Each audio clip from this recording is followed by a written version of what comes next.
Shalom saudara pendengar saudara rohani yang dikasihi Tuhan Yesus Kristus.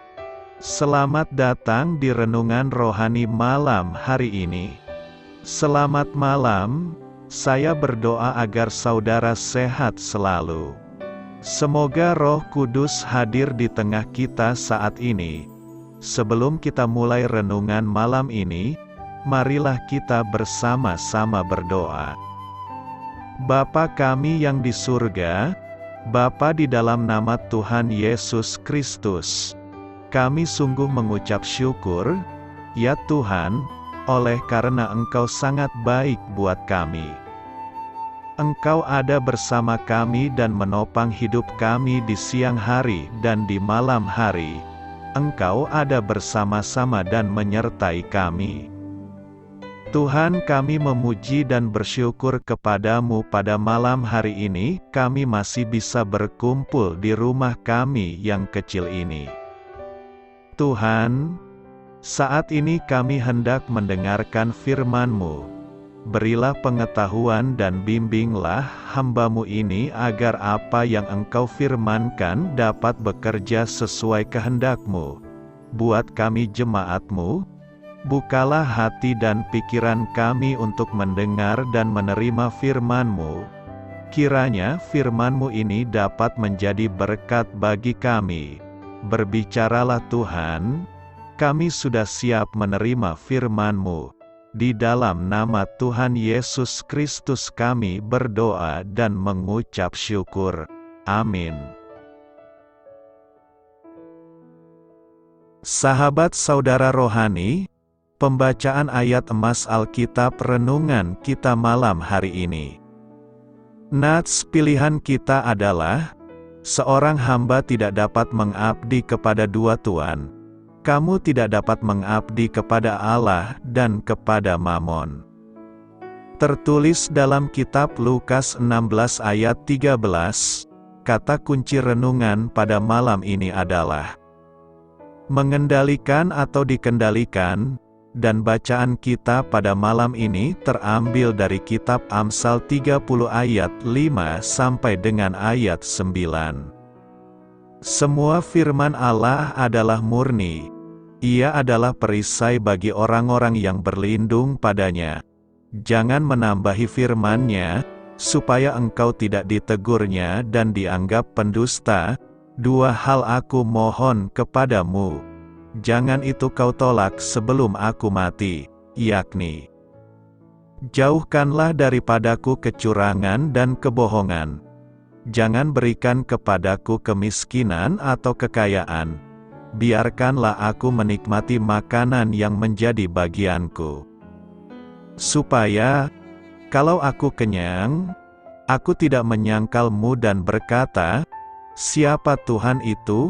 Atau, kalau aku miskin, aku mencuri, dan mencemarkan nama Allahku. Terambil dari kitab Amsal 30 ayat 5 sampai dengan ayat 9. Topik dari ayat emas renungan kita adalah, uang adalah hamba yang baik, tetapi bukan majikan yang baik. Mari kita mulai renungan malam kita. Untuk memulai hal baik, serahkanlah segala sesuatu hanya kepada Tuhan. Mari kita mulai segmen kisah inspiratif. Seorang warga Illinois meminta agar sang atasan memotong 2/3 dari gajinya supaya ia berpenghasilan di bawah garis kemiskinan. Alasannya adalah dengan menjadi miskin ia tidak perlu membayar pajak pendapatan, dan juga tidak akan diwajibkan menyokong pelaksanaan beberapa kebijakan militer yang tidak disetujuinya. Hal ini membuatnya lebih konsisten dalam mempraktekkan keyakinannya. Seorang teman dekat berkomentar, ia memiliki komitmen yang kuat atas keadilan dan perdamaian. Saya pikir itulah cara ia mewujudkan komitmennya. Saya tidak menyarankan agar Anda mengikuti langkahnya, saya hanya ingin menunjukkan bahwa orang itu tidak mau idealismenya dibelokkan oleh uang. Ia mengingatkan saya pada Agur, penulis Amsal 30 yang bijaksana.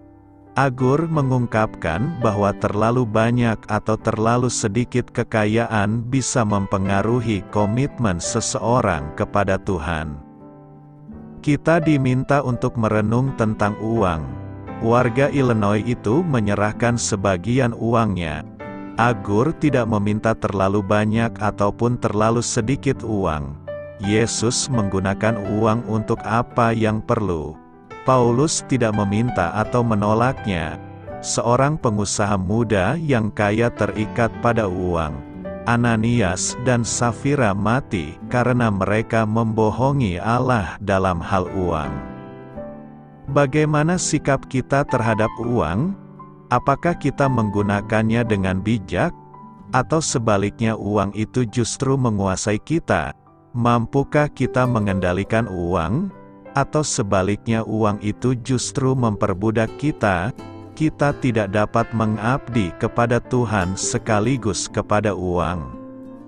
Setia dalam hal kecil, Lukas 16 ayat 10 berkata, "Siapa yang setia dalam hal kecil, setia juga dalam hal besar. Siapa yang tidak benar dalam hal kecil, tidak benar juga dalam hal besar." Nas hari ini mengandung pesan moral tentang setia dalam hal kecil. Hal ini mengandung hal integritas, tanggung jawab, dan kesetiaan dalam berbagai hal, baik yang dianggap kecil maupun besar. Jika kita dalami teks ini, maka kita akan menemukan beberapa hal penting, yakni: pertama, soal integritas dan tanggung jawab. Ayat ini dapat diartikan sebagai panggilan untuk bertindak dengan jujur dan bertanggung jawab dalam segala hal, terlepas dari seberapa kecil atau besar tindakan tersebut. Seseorang yang dapat dipercaya dalam hal-hal kecil juga kemungkinan besar dapat dipercaya dalam hal-hal besar. Integritas dan tanggung jawab adalah karakter yang penting dalam hidup Kristen. Dan ayat ini mendorong orang untuk mengamalkannya dalam semua aspek kehidupan mereka. Kedua, soal konsistensi. Pesan dari ayat ini adalah pentingnya konsistensi dalam perilaku seseorang. Jika seseorang hanya berperilaku baik dalam hal-hal besar tetapi mengabaikan hal-hal kecil, ini mungkin mengindikasikan bahwa motivasi mereka tidak murni dan bahwa mereka tidak benar-benar mengutamakan prinsip-prinsip moral dalam semua situasi. Ketiga, soal tes karakter. Ayat ini juga dapat dilihat sebagai sebuah ujian karakter. Bagaimana seseorang bertindak dalam hal-hal yang tampak remeh atau tidak begitu penting bisa mencerminkan sejauh mana sifat dan integritas mereka. Oleh karena itu, setiap tindakan, baik besar maupun kecil, bisa dianggap sebagai indikator karakter. Keempat, soal pengelolaan harta benda. Ayat ini dapat dihubungkan dengan konteks pengelolaan harta benda dalam parabel yang mendahului ayat ini. Yesus menceritakan tentang seorang pengelola yang bijaksana dalam mengelola harta tuannya. Ayat 10 kemudian menyampaikan pesan bahwa sikap tanggung jawab dan kejujuran dalam mengelola harta benda, sekecil apapun, adalah indikasi karakter yang baik. Penting untuk diingat bahwa penafsiran ini dapat bervariasi tergantung pada latar belakang teologis dan konteks pemahaman kitab suci masing-masing individu. Tetapi secara umum, ayat ini mengajarkan nilai kesetiaan, integritas, dan tanggung jawab dalam segala aspek kehidupan, baik yang dianggap kecil maupun besar. Apa yang hendak kita renungkan dari nas hari ini? Pernyataan dalam Lukas 16 ayat 10 memiliki beberapa pesan penting yang bisa direnungkan. Pertama, pentingnya integritas universal. Pernyataan ini menekankan bahwa integritas adalah sifat universal yang tidak tergantung pada seberapa besar atau kecilnya tindakan.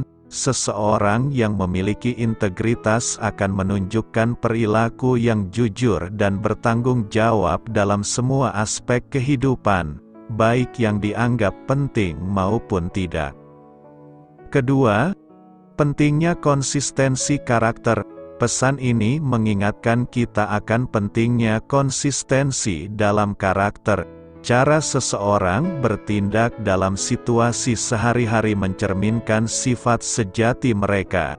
Jika ada inkonsistensi antara tindakan dalam hal-hal kecil dan besar, hal ini mungkin mengindikasikan adanya masalah dalam nilai-nilai yang dipegang oleh individu tersebut. Ketiga, pentingnya tes kemuliaan dan integritas. Tindakan-tindakan kecil yang tampaknya tidak begitu berarti juga bisa menjadi tes karakter yang menguji integritas seseorang. Bagaimana kita bersikap terhadap tugas-tugas sederhana dan rutin dapat memberikan pandangan tentang sejauh mana kita menerapkan nilai-nilai kita dalam hidup sehari-hari. Keempat, pentingnya prioritas dalam kehidupan Kristen. Pernyataan ini juga bisa menjadi pengingat akan pentingnya mengutamakan prinsip-prinsip Kristen dalam semua aspek hidup. Tidak ada pembagian antara hal-hal kecil dan besar dalam pandangan Tuhan. Oleh karena itu, sebagai orang Kristen, kita diharapkan untuk menjalani hidup dengan integritas dan moralitas yang konsisten. Terlepas dari seberapa besar atau kecilnya tugas yang dihadapi. Karena itu, renungan ini mengajak kita untuk merenungkan tentang keselarasan antara tindakan dan prinsip-prinsip dalam hidup kita. Bagaimana kita bertindak dalam situasi sehari-hari dapat menjadi cermin karakter dan kejujuran kita sebagai individu dan sebagai orang Kristen. Tuhan menegakkan orang yang hina. Tema yang akan kita renungkan adalah Tuhan menegakkan orang yang hina. Tuhan menegakkan orang yang hina sejajar dengan mengangkat orang yang miskin. Bagian ini memberikan penekanan bahwa Tuhan bukan hanya menegakkan orang yang hina tetapi juga mengangkat orang yang miskin. Sebuah tindakan Tuhan yang menaikkan derajat dan harga diri seseorang. Mazmur 113 adalah mazmur pujian dan biasa digunakan sebagai panggilan ibadah. Mazmur ini juga merupakan nyanyian pujian yang memuji Tuhan sebagai orang ketiga. Mazmur ini merupakan bagian besar dari mazmur Hallel. Dalam mazmur pujian ini, para peserta ibadah diundang memuji Tuhan yang mengatasi segala sesuatu namun mengutamakan manusia yang rendah dan mengaruniakan kepadanya hidup berlimpah. Keyakinan bahwa Tuhan meninggikan orang rendah berakar dalam pengalaman umat Israel. Sekelompok pekerja rodi diangkat Allah menjadi anak dan umatnya. Mazmur ini adalah salah satu rentetan Hallel besar yang dinyanyikan pada hari raya Paskah Yahudi, peringatan keluar dari Mesir, dan pada hari raya lainnya. Mazmur ini dimulai dan ditutup dengan seruan, Haleluya, pujilah Tuhan. Pujilah Tuhan, hai hamba-hamba Tuhan. Semua hamba Tuhan diajak untuk memuji Tuhan. Di dalam kata memuji ini terkandung juga makna mengakui, memuliakan, memasyurkan, menghormati, mentaati, menjunjung tinggi, membesarkan, dan lain-lain. Mengapa? Sebab Tuhan itu tinggi luhur dan kemuliaannya mengatasi segala langit. Tidak ada seperti Dia. Dalam hal apa? Ia diam di tempat yang tinggi. Namun Dia merendahkan dirinya, Dia menegakkan orang yang hina dan mengangkat orang miskin dan Dia mendudukan perempuan mandul sebagai ibu anak-anak. Puncak dari Mazmur ini hadir dalam dua ilustrasi tentang bagaimana Tuhan membangkitkan orang miskin dan yang membutuhkan untuk duduk bersama para pangeran, dan bagaimana wanita mandul menjadi seorang ibu melalui intervensi ilahi. Penulis Mazmur 113 menggunakan dua kiasan dari doa Hana. 1. Tuhan membangkitkan yang miskin dari debu dan menempatkan mereka bersama para bangsawan, dan 2. Kemandulan Hana. Pertanyaan kita sekarang adalah siapakah orang hina dalam perikope minggu ini? Pertama, orang miskin. Kata miskin adalah istilah ekonomi, menunjukkan kurangnya aset seseorang. Needy menarik perhatian pada konsekuensinya, kurangnya sumber daya manusia, orang yang membutuhkan dan orang yang kekurangan makanan. Sementara tumpukan kotoran dan sampah mungkin merupakan metafora, pengalaman modern orang-orang yang hidup di tumpukan sampah di pinggir kota-kota besar membuat bahasa ini benar-benar masuk akal.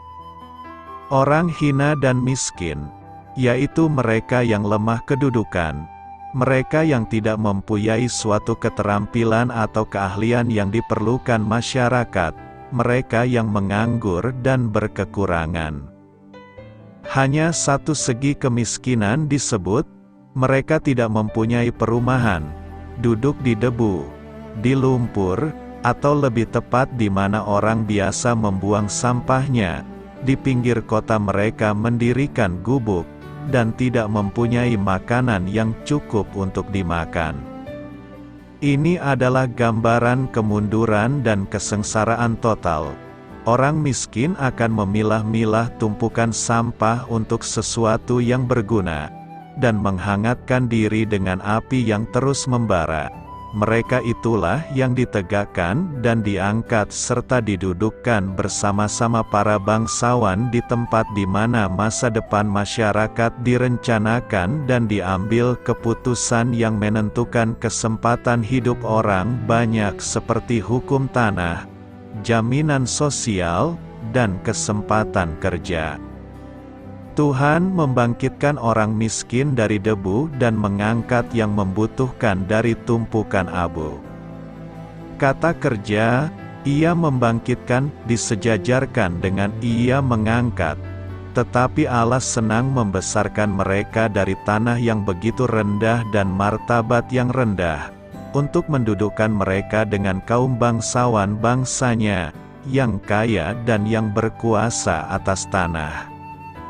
Kata bangsawan menunjuk pada orang-orang yang mulia, yang dihitung di antara para pangeran dan orang-orang kaya. Kerendahan hati mereka tidak hanya melibatkan kemiskinan dan kelaparan tetapi juga degradasi dan rasa malu. Dengan demikian pembebasan mereka tidak hanya melibatkan makanan tetapi pemulihan ke posisi yang tepat di masyarakat. Mereka sekarang duduk dengan bangga di antara orang-orang yang diperhitungkan di sana. Kedua, orang mandul, di dalam masyarakat agraris, seorang wanita hanya dipandang sebagai ibu. Ia dikawinkan untuk melahirkan dan membesarkan angkatan penerus dalam keluarga besar suaminya. Wanita mandul dianggap hina, bahkan dianggap terkutuk. Ia mendapat tugas yang kurang menyenangkan, disakiti hatinya dan dikesampingkan. Perempuan mandul inilah yang diangkat Tuhan menjadi seorang yang penuh sukacita karena menjadi ibu. Tuhan telah menghapuskan aibnya di depan manusia, di timur dekat zaman dahulu, khususnya di Israel. Kedudukan ibu merupakan prestasi tertinggi wanita manapun. Wanita mandul adalah orang yang tersisih dalam masyarakat. Ia adalah kekecewaan bagi suaminya, kepada wanita lain, dan terutama kepada dirinya sendiri. Meskipun demikian, Kebaikan Tuhan juga menjangkau kelegaan dari penghakiman yang dinyatakan. Panggilan terakhir untuk memuji adalah jauh lebih meyakinkan, karena pemazmur telah mengembangkan dua alasan untuk memuji Tuhan, kedaulatannya dan tindakannya yang penuh kasih sayang. Penghinaan Hana sendiri terletak pada ketidaksuburannya. Pujian dan kegembiraannya muncul karena Tuhan membalikkan hal itu, sehingga wanita tanpa anak itu melahirkan 7. Dalam 1 Samuel 2, pengalaman Hana berada di bawah kisah besar yang Tuhan rencanakan. Kita tahu tentang pengalamannya karena siapa putranya. Tindakan Tuhan seperti itu juga termasuk dalam kehidupan orang yang tidak memiliki signifikansi seperti itu. Tuhan menggunakan kata-kata Hana, membalikkan penderitaan pengasingan ketika Ia membangkitkan orang miskin dari debu, dan mendudukkan mereka bersama para pangeran. Dengan kata lain, Tuhan menempatkan perempuan yang tidak memiliki anak di rumahnya sebagai ibu yang bahagia bagi anak-anak. Singkatnya, penulis Mazmur 113 memperkenalkan Hallel Mesir dengan kiasan-kiasan ini melalui doa Hana untuk mengonfigurasi kembalinya dan pemulihan dalam gambar-gambar tentang pengangkatan orang miskin menjadi pangeran dan kemandulan Hana berubah menjadi ibu. Renungkan, apa yang hendak kita renungkan hari ini? Pertama, dipandang hina oleh manusia tidak masalah, tapi jangan sampai kita dipandang hina oleh Allah, karena itu kekal. Dipandang hina oleh manusia hanya sementara waktu, tapi kalau dipandang hina oleh Allah, itu kekal. Kita harus mempersoalkan hal ini. Kira-kira, kita itu dipandang Tuhan hina atau tidak? Berapa nilainya? Dan itu adalah hal yang darurat, penting, dan mungkin satu-satunya. Salah satu penyakit jiwa manusia pada umumnya adalah mau dipandang orang lebih, merasa butuh penghargaan. Adalah tidak salah jika kita berharga di mata manusia, tapi semua keberhargaan itu harus kita persembahkan untuk kepentingan pekerjaannya, bukan untuk kepuasan diri semata. Maka, proses untuk menghancurkan karakter buruk itu luar biasa. Prosesnya sangat berat. Kenyataannya, banyak orang yang tidak rela dipandang hina oleh sesamanya, dipandang rendah, dipandang salah, dipandang sesat, dipandang bidat, tidak rela. Maka, biasanya kita menggeliat, berusaha agar pandangan hina itu dihapus, minimal direduksi, dikurangi, diminimalis. Kedua, hanya orang yang rendah hati akan ditinggikan Tuhan. Hanya orang-orang jatuh yang akan diangkat untuk berdiri, dan hanya orang-orang yang direndahkan yang akan ditinggikan. Karenanya, berbahagialah kamu orang-orang yang direndahkan, sebab kamu pasti akan ditinggikan. Tuhan itu sangat adil. Dia memperhatikan orang-orang yang dalam penderitaan, yang hina dari dalam debu, dan bahkan memberikan jaminan untuk meninggikan mereka duduk bersama-sama dengan para bangsawan bangsanya. Sungguh janji yang menguatkan bagi saya bahwa tidak selamanya saya dalam keterpurukan sebab saya mempunyai harapan, yaitu janji Allah. Tetapi bagaimana kita semua dapat menggenapi janji tersebut? Hanya dengan merendahkan diri di hadapan Tuhan. Karena itu, jangan merasa rendah hati jika kita mengalami kehinaan, sebab Tuhan selalu ada bersama kita untuk mengangkat kita dari segala kehinaan menuju kemuliaan kekal. Apa artinya setiap firman Tuhan itu murni? Mari kita jawab. Penulis yang diidentifikasi sebagai Agur mengatakan, Setiap firman Tuhan adalah murni. Dialah perisai bagi orang-orang yang menaruh kepercayaannya kepadanya. Pernyataan Agur bahwa setiap firman Tuhan adalah murni menunjukkan bahwa firman Tuhan dan janji-janjinya patut kita percayai karena telah diuji, dicobai, dan dibuktikan kebenarannya. Dalam bahasa Ibrani asli, istilah yang diterjemahkan sebagai murni berarti terbukti benar atau dapat dipercaya, tanpa celah. Kata ini diasosiasikan dengan peleburan, atau dimurnikan dan disucikan dengan api, seperti dalam Mazmur 12 ayat 6 berkata, "Dan firman janji-janji Tuhan telah bertahan terhadap segala kemungkinan ujian di dunia nyata. Janji-janjimu telah diuji sepenuhnya, dan hamba-Mu menyukainya," kata pemazmur. Kita bisa menaruh kepercayaan kita pada Tuhan dan firman-Nya untuk melindungi kita seperti perisai. Jalan Tuhan itu sempurna. Semua janji itu terbukti benar. Dialah perisai bagi semua orang yang mengharapkan perlindungan darinya. Selain memberikan perlindungan, setiap firman Tuhan murni karena memberikan terang dan arahan bagi mereka yang mempercayainya. Pesanan Tuhan itu benar, memberikan sukacita kepada hati. Perintah-perintah Tuhan bercahaya dan menerangi mata. Firman Tuhan adalah pelita yang menuntun kaki kita dan cahaya yang menerangi jalan kita. Firman Allah itu murni, dan pasti akan mencapai tujuan yang dimaksudkan Tuhan. Tidak satu pun dari semua janji baik yang dibuat Israel kepada Israel gagal. Semuanya telah digenapi. Demikian pernyataan Yosua 21 ayat 45. Setiap firman yang diucapkan Tuhan kepada umat manusia diberikan untuk suatu tujuan yang akan digenapinya. Tetapi akulah firman Tuhan hidup, berkuasa, dan mampu menembus kedalaman jiwa manusia. Melalui firman-Nya, Tuhan menyatakan diri-Nya kepada umat manusia. Kita jadi mengenal siapa Allah dan menjalin hubungan dengannya melalui firman-Nya. Tuhan mengajar, menegur, mengoreksi, mempersiapkan, dan memperlengkapi kita untuk setiap pekerjaan baik melalui firman-Nya.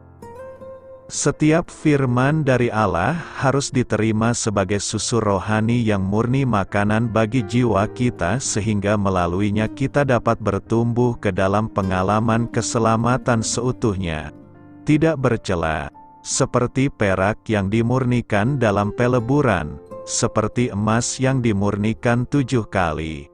Firman Tuhan tidak mengandung campuran ketidakmurnian, kesalahan, atau ketidaksempurnaan.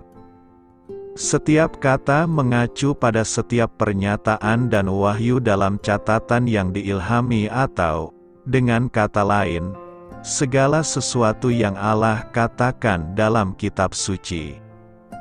Firman Tuhan adalah sumber kebenaran yang hakiki, sempurna, dan dapat diandalkan. Setiap kata tanpa cela, sempurna, dan tulus. Tidak ada sedikit pun tanda-tanda kepalsuan, korupsi, atau kekurangan di dalamnya. Janji Tuhan akan mengatakan apa yang aku kehendaki, dan hal itu akan digenapi tanpa penundaan. Apa yang kukatakan akan kukabulkan. Demikianlah firman Tuhan. Firman Tuhan itu murni dan oleh karena itu memiliki efek menyucikan bagi mereka yang mencintai dan menaatinya. Yesus memberitahu murid-muridnya bahwa mereka telah dipangkas dan disucikan oleh pekabaran yang telah Dia sampaikan kepada mereka.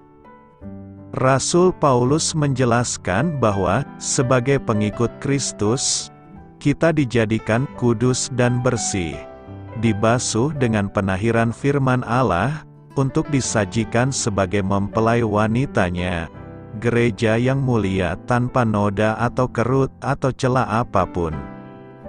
Semua yang ada di dalamnya adalah kebenaran. Penulisnya adalah Tuhan, yang tidak membuat kesalahan. Firman-Nya adalah otoritas terakhir, karena setiap firman Tuhan adalah murni, tanpa celah, dan lengkap.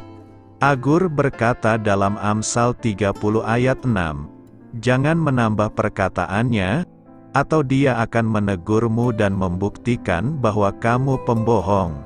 Bagaimana kita dapat berupaya memperbaiki apa yang sudah sempurna? Oleh karena itu, kita diperingatkan untuk tidak menambah atau mengurangi apapun dari firman Tuhan. Setiap firman Tuhan yang murni mengingatkan kita bahwa Alkitab dalam tanda tangan aslinya adalah infalibel dan ineran.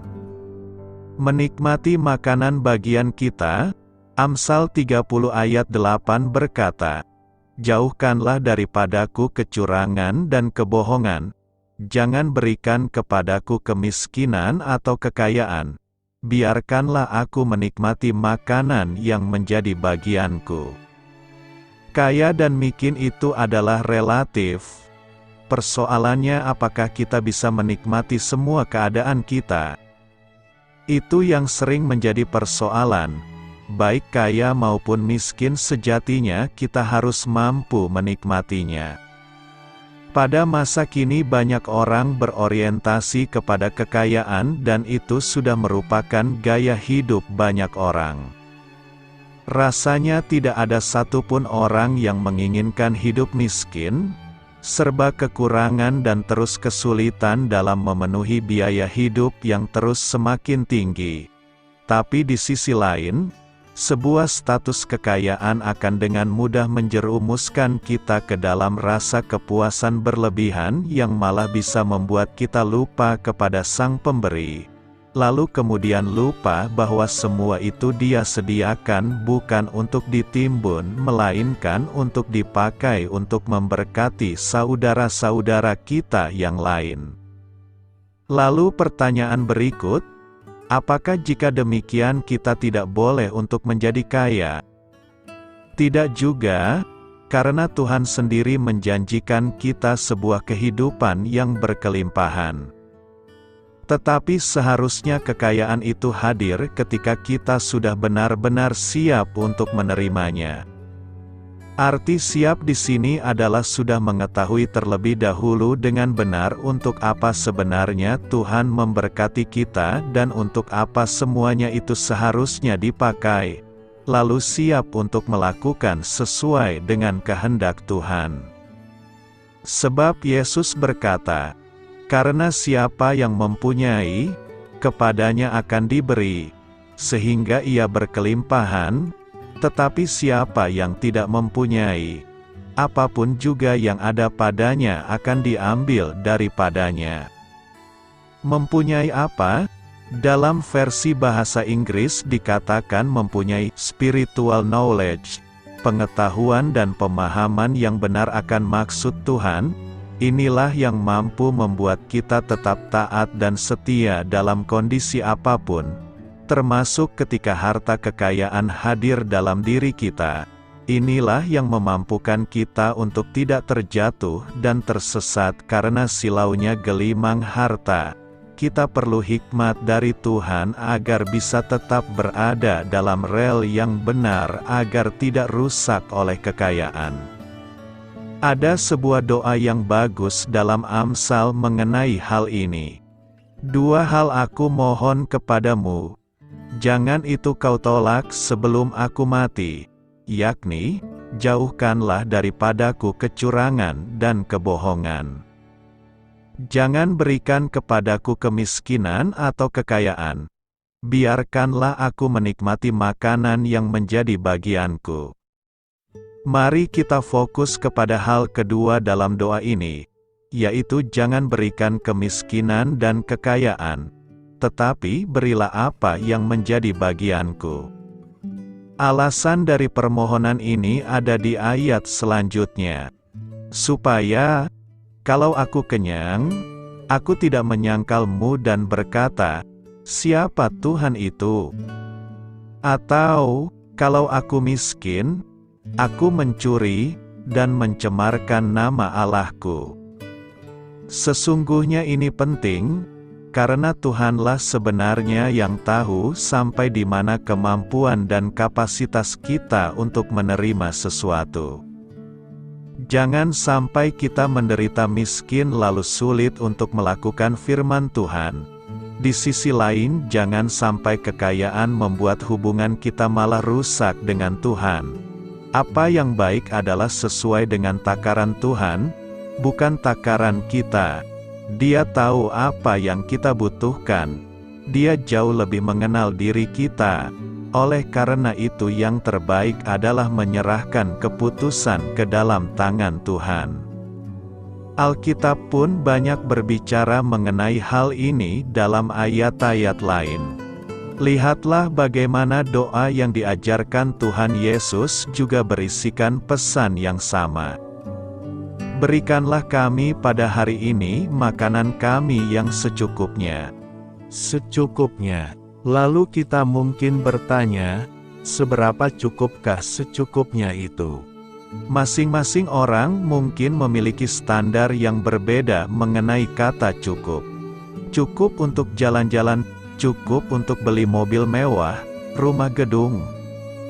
Tetapi Alkitab kemudian menuliskan seperti ini, asal ada makanan dan pakaian, cukuplah. Makanan dan pakaian, itulah kebutuhan paling mendasar dalam hidup manusia, sehingga seharusnya jika keduanya sudah terpenuhi, itu sudah cukup untuk mendatangkan rasa syukur. Jika tidak menyadari hal ini, maka kita pun akan lupa bersyukur dan akan terus hidup penuh dengan rasa tidak puas. Lalu yang terjadi kemudian, tetapi mereka yang ingin kaya terjatuh ke dalam pencobaan, ke dalam jerat dan ke dalam berbagai-bagai nafsu yang hampa dan yang mencelakakan, yang menenggelamkan manusia ke dalam keruntuhan dan kebinasaan. Kebinasaan, itu bisa menjadi ujung akhir ketika kita berorientasi kepada kekayaan. Oleh sebab itulah yang terbaik bagi kita adalah membiarkan Tuhan yang menentukan seberapa banyak yang sebaiknya kita terima. Tuhan bisa memberikan segalanya hingga berkelimpahan, namun sanggupkah kita menerimanya tanpa kemudian menjadi rusak? Mampukah kita tetap bersyukur dan mempergunakannya lebih lagi untuk memberkati sesama? Atau kita malah terjebak kepada ketamakan untuk terus mengejar lebih banyak lagi demi kepentingan diri sendiri? Belajarlah untuk bersyukur dalam segala keadaan. Rasa terus kekurangan akan membuat kita melupakan segalanya kecuali terus mengejar harta. Kita akan lupa membangun hubungan dengan Tuhan, kita tidak akan ingat lagi untuk bersyukur. Jika Alkitab sudah mengatakan bahwa makanan dan pakaian itu sudah cukup, bukankah itu seharusnya sudah mampu membuat kita bersyukur? Kita tidak mau memfokuskan diri kepada mengejar kekayaan, dan akan selalu menjaga diri dengan sungguh-sungguh agar tidak tergiur kepadanya. Yang terpenting adalah penyertaan Tuhan dalam hidup kita. Dia akan selalu tahu apa yang saya butuhkan. Dia sudah berjanji untuk mencukupi semuanya itu, dan itu jauh lebih penting ketimbang hal lainnya. Itulah yang akan mampu membuat kita selalu dipenuhi rasa syukur dan tidak membuat ibadah kita sia-sia tanpa makna. Memang ibadah itu kalau disertai rasa cukup, memberi keuntungan besar. Biarlah Tuhan yang menentukan seberapa besar kita layak terima, dengan besar yang cukup sesuai kapasitas kita dan tidak sampai membuat kita lupa diri dan lupa kepadanya. Karena itu, kiranya Tuhan memberikan tepat secukupnya bagi kita untuk tetap bisa bersyukur dan memberkati sesama. Membalas kejahatan dengan kebaikan, Hari ini kita akan membahas tema, membalas kejahatan dengan kebaikan. Membalas kejahatan dengan kejahatan itu hal biasa. Membalas kejahatan dengan kebaikan itu di luar kebiasaan. Kita mau pilih mana? Menjadi manusia yang biasa dalam bertindak atau di luar kebiasaan dalam bertindak? Firman Tuhan berkata agar kita tidak membalas kejahatan dengan kejahatan. Mengapa demikian? Bukankah kita juga punya hak untuk membalas kejahatan dengan kejahatan? Memang benar. Tetapi Tuhan Yesus sendiri telah memberikan teladan, bahwa Ia tidak membalas kejahatan dengan kejahatan. Karena jika Ia membalas kejahatan dengan kejahatan, maka Ia tidak akan mati di kayu salib, dan tidak akan ada penebusan dosa bagi manusia. Tidak ada keselamatan di dalam namanya. Tuhan ingin agar sedapat mungkin kita hidup dalam perdamaian dengan semua orang, dan melakukan apa yang baik bagi semua orang. Tuhan Yesus sendiri berkata bahwa berbahagialah orang yang membawa damai, karena mereka akan disebut anak-anak Allah. Kita sendiri sering mengaku bahwa kita adalah anak-anak Allah. Tetapi apakah kita sudah benar-benar membawa damai? Untuk mampu membalas kejahatan dengan kebaikan, maka kita harus menjadi tipe manusia yang di atas rata-rata. Apa maksudnya ini? Di dunia ini ada 3 tipe manusia, yakni: tipe pertama adalah manusia yang dengan setia menghiasi dan mengisi hidupnya dengan sikap-sikap yang pasif. Mereka mengetahui bahwa ada nilai-nilai kebaikan dan kebenaran yang di dalamnya kemuliaan Tuhan terpancar. Namun, mereka lebih memilih diam, atau pasif, dan selalu menunda untuk melakukan nilai-nilai kebaikan dan kebenaran itu. Mereka kerap menyaksikan atau melihat secara langsung akan kehadiran nilai-nilai kebaikan dan kebenaran hadir di dalam dunia ini. Hanya saja tidak ada respons dari tiap-tiap mereka. Tipe kedua adalah mereka yang melakukan berdasarkan apa yang sesuai dengan harapan dan kepentingan pribadi mereka. Mereka hanya akan berbuat baik dan melakukan kebenaran jika orang lain sanggup memberikan keuntungan yang lebih besar dari apa yang mereka telah lakukan. Jika tidak, maka mereka akan memilih diam dan membiarkan semuanya berjalan secara alami. Sifat alami yang dimaksud di sini adalah lebih menyangkut kepada keuntungan pribadi. Maksudnya adalah mereka hanya akan memberikan pertolongan jika yang ditolong memenuhi kapasitas atau kriteria untuk melakukan hal lebih dari yang mereka perbuat. Misalnya, mengharapkan imbalan saat memberikan pertolongan, atau memberi supaya juga diberi secara lebih.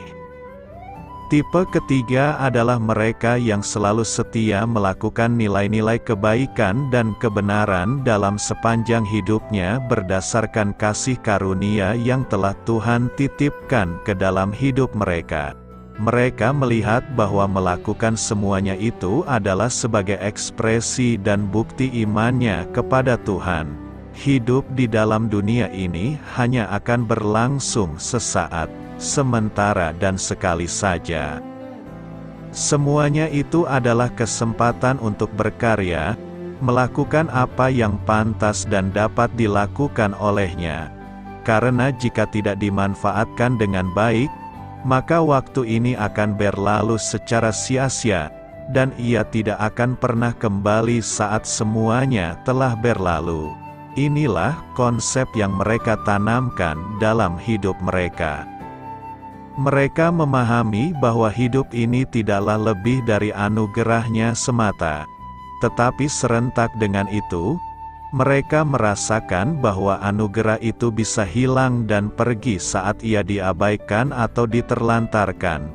Itulah sebabnya mereka sadar bahwa jika ada yang lebih baik, maka baik saja tidaklah cukup. Atau, jika ada musuh, maka mengasihi orang yang telah mengasihi kita saja tidaklah cukup. Dari ketiga tipe manusia di atas, hanya tipe yang ketigalah yang mampu memenuhi kriteria untuk membalas kejahatan dengan kebaikan. Tipe manusia seperti ini akan mampu melakukan beberapa hal, seperti: pertama, tidak berkompromi terhadap kejahatan, dan tidak boleh kalah terhadap kejahatan.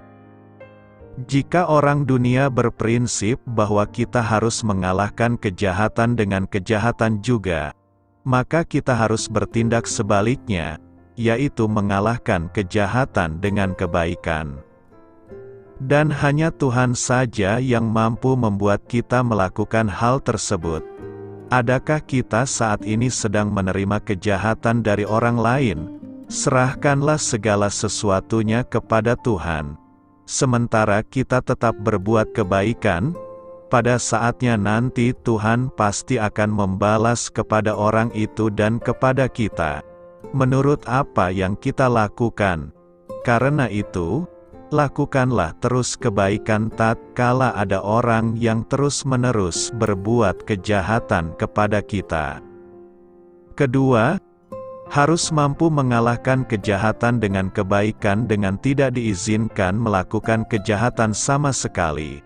Jika kita dibenci orang lain, maka kita tetap tidak boleh membalas perbuatan mereka.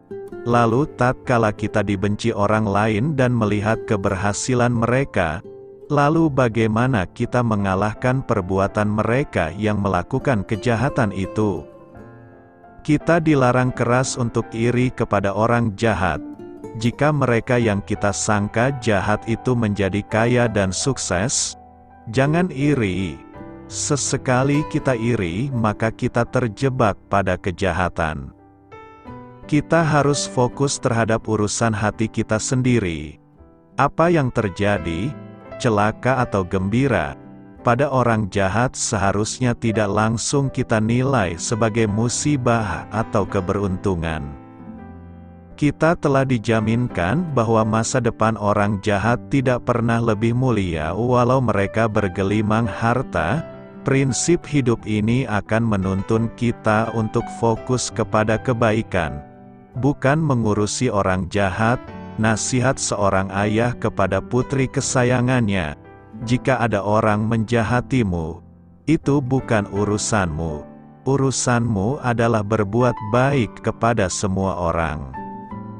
Perikope khotbah minggu ini memberikan beberapa nasihat yang harus kita lakukan dalam rangka membalas kejahatan dengan kebaikan, yakni: pertama, kasihilah musuhmu. Berbuatlah baik kepada orang yang membenci kamu.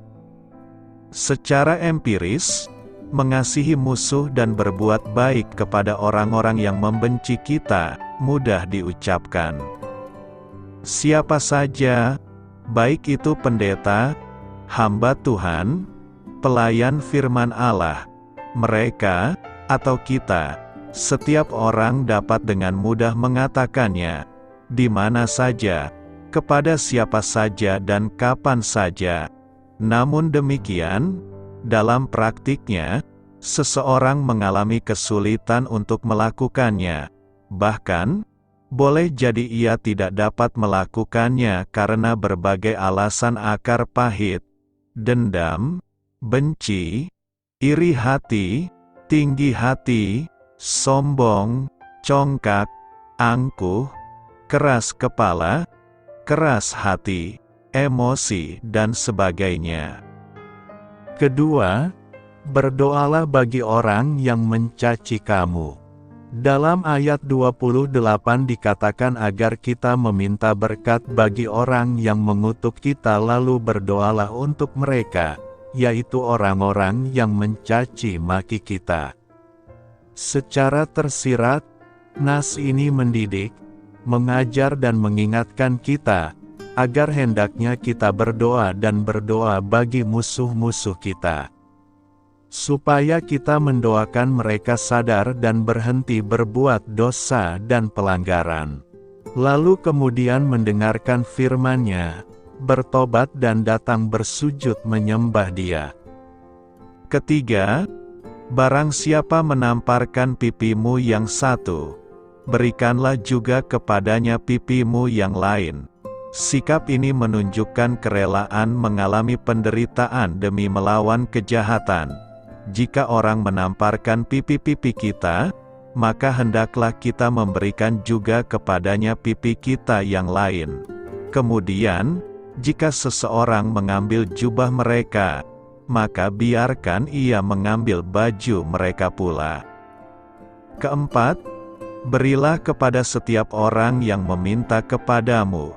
Di sini, melalui firman-Nya ini, Tuhan Yesus mendidik, mengajar dan menasihati kita agar hendaknya kita memiliki hati yang legowo, hati yang tulus dan ikhlas.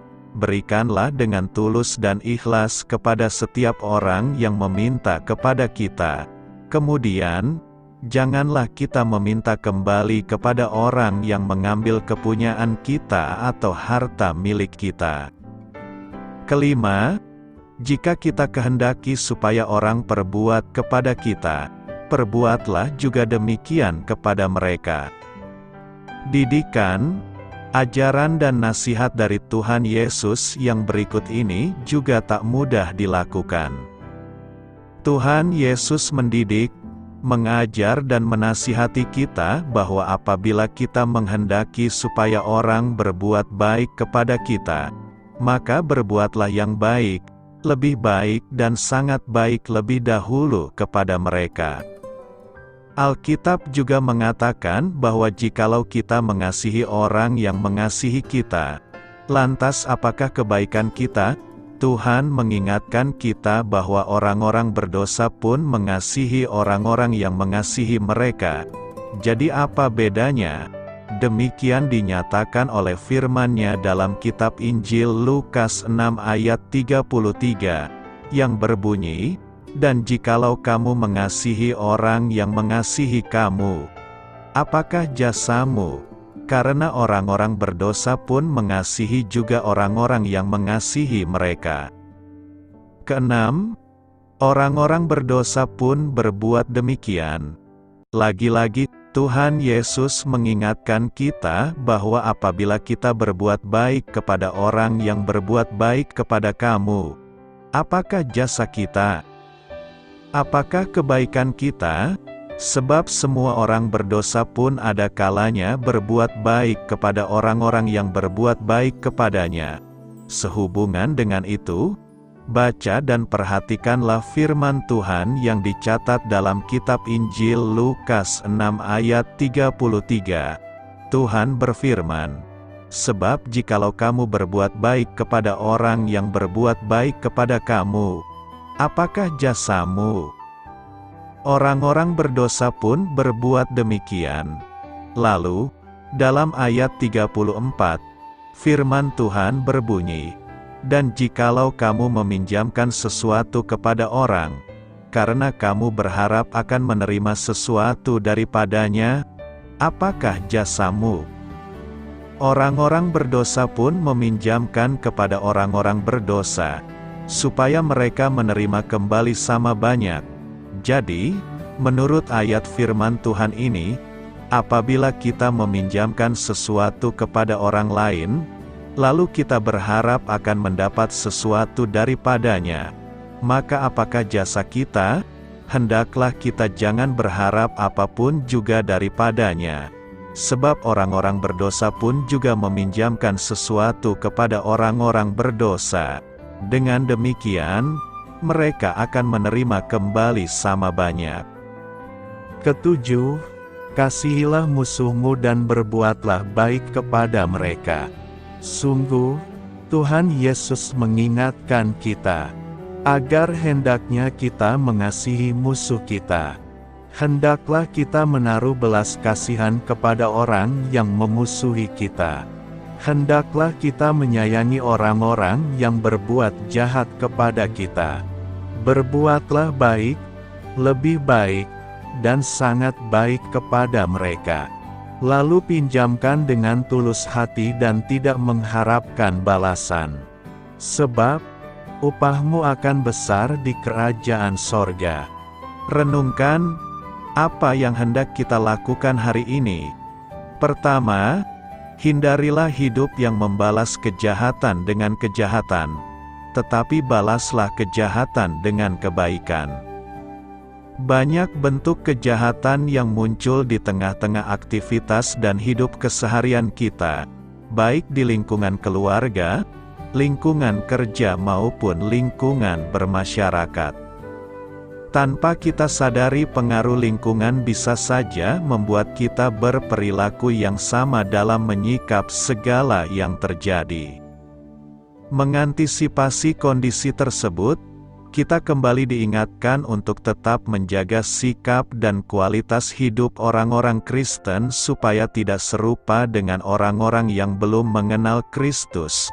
Tidak membalas kejahatan dengan kejahatan adalah bukti sikap yang semakin bertumbuh dan semakin kuat dalam kasih kepada Tuhan dan bagi sesama, semakin melimpah dalam kasih, sehingga mampu mengampuni dan memberi bagi orang lain.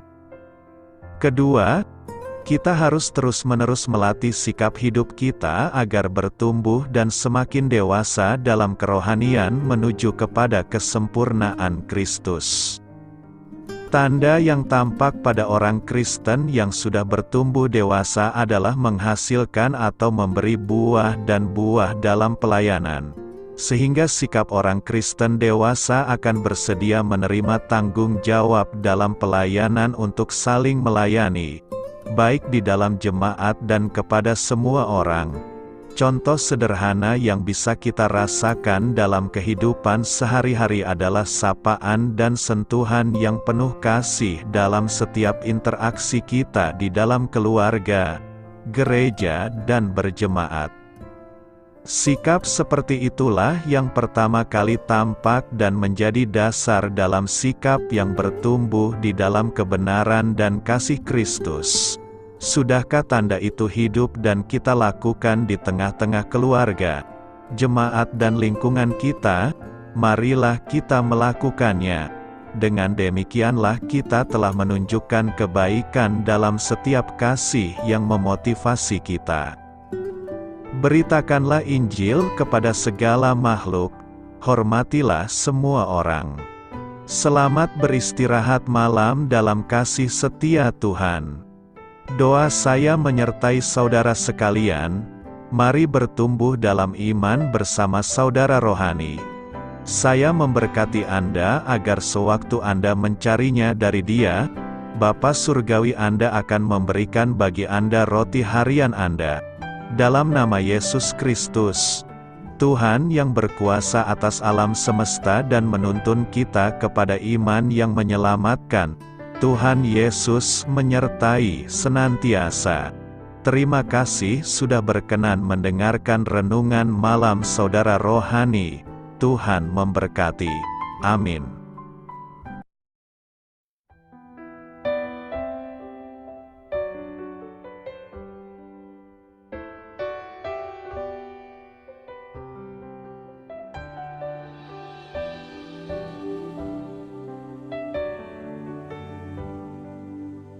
Marilah kita renungkan, sahabat saudara rohani, demikianlah renungan firman Tuhan malam hari ini.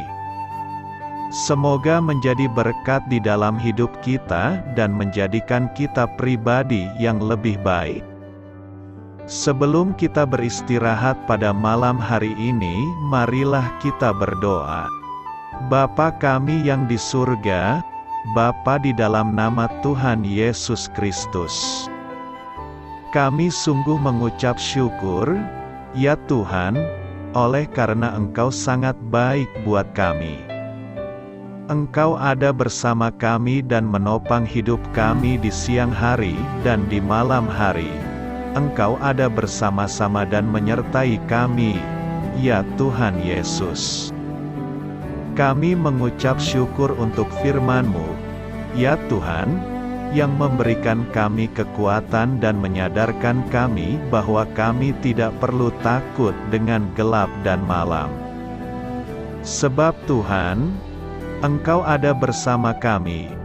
Engkau melindungi kami dan menjadi perisai bagi kami hamba-Mu berdoa saat ini. Tuhan, untuk setiap pendengar renungan ini yang mengalami ketakutan, kecemasan, kegelisahan, pada situasi gelap dan malam hari di dalam nama Tuhan Yesus Kristus. Kuasa Tuhan melepaskan mereka dari segala ikatan roh-roh ketakutan yang mengikat mereka saat ini. Tuhan melepaskan setiap anak-anak-Mu dari segala rasa takut dan kecemasan. Di dalam nama Tuhan Yesus, segala kuasa-kuasa roh jahat, kuasa setan iblis yang mengganggu anak-anak-Mu, ya Tuhan, tolong hancurkan dan halaukan dengan kuasa-Mu. Dalam nama Tuhan Yesus Kristus, berkati setiap kami anak-anak-Mu, ya Tuhan, dan lindungilah kami. Kami aman di dalam Engkau. Ya Tuhan, penuhilah setiap hati kami dengan keberanian, damai sejahtera, dan sukacita serta ketenangan yang dari Tuhan. Berkati kami di malam hari ini, saat kami tidur dan beristirahat. Kuasa-Mu, ya Tuhan, menaungi setiap kami, memberkati dan melindungi kami. Bangunkanlah kami kembali besok pagi dengan kekuatan yang baru, tubuh yang sehat diberkati Tuhan, dan berkat-berkat yang baru Tuhan sediakan bagi kami.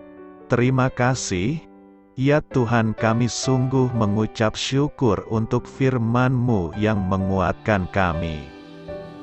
Dalam nama Tuhan Yesus Kristus Juru Selamat kami, Bapa kami yang baik, kami mengucap syukur dan berdoa haleluya. Amin. Biarlah firman Tuhan menjadi pengingat untuk kita semua, bahwa tuntunan dari Roh Kudus akan selalu memberi jalan keluar bagi setiap permasalahan hidup kita, dan memberi kedamaian di hati kita. Amin. Sampai jumpa di renungan malam saudara rohani berikutnya.